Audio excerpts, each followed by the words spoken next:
Shh! Pugnoy! Ayos ah. Bakit? Halika muna dito. Ayos ah. Reduce yan oh. Pinabili lang ako doon, no? Nagainuman doon, no? Saan ka bumili? Ibigyan lang nila ako ng ano, 5 piso.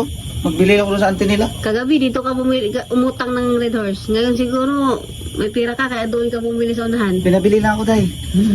Pag may pera doon, pag walang pera dito sa akin kulit mag-utang ng inumin. Pinabili nga lang ako.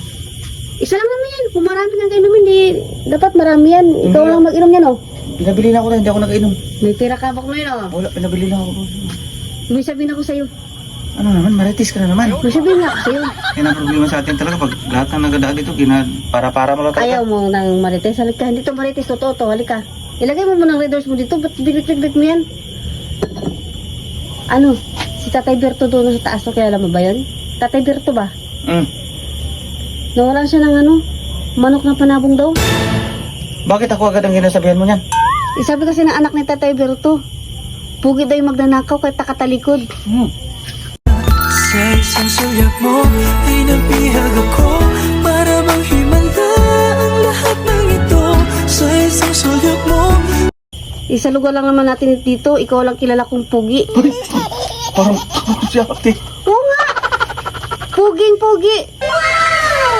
Hindi nga. Pag nakatalikod. Kuya, magtalikod ka na lang kay pugi daw pag nakatalikod. At saka sabi ni Tatay Berto, may reward pag may sino makasumbong kung sino magnanakaw.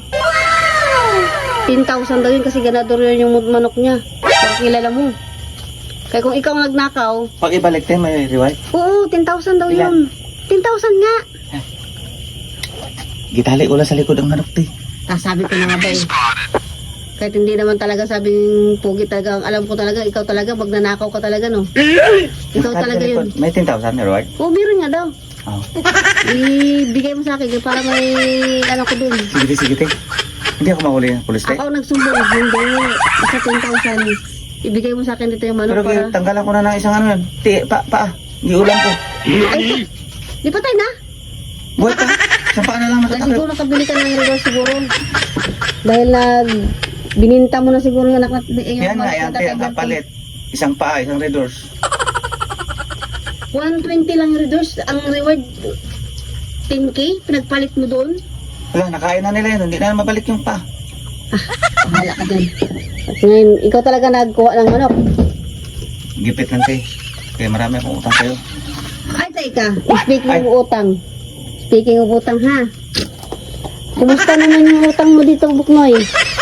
Hello? Simula pagbukas ko ng tindahan. Mag-anniversary na lang itong tindahan ko. Di mo pa nababayaran. Kumusta pala? Ang ginapilit mo talagang tao kahit walang pira. Ay, di mo pa utang para hindi ka masingil. Bayaran mo pala. Buti nga binanggit mo. Total Wala na lang kulong ang utang na yan. Total, bawasan mo na pala ang binti ng manok ni Tatay Berto. Bayaran mo na muna yun. Nakabili ka na ba sa labas?